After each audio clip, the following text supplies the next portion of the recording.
guys, tapos na. Luto na ang ating potato with lemon na niluto sa oven. Yan guys. Luto na siya. So, ang ginawa ko ay pinakuluan ko muna ng mga 10 minutes. Tapos, inahon ko siya at inalis ko yung tubig. Tapos, nilagay ko dito at nilagyan ko ng mga asin, black pepper,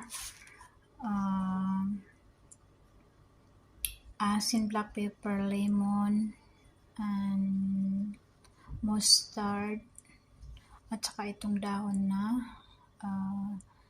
bagtunis. Tapos mayroon siyang garlic.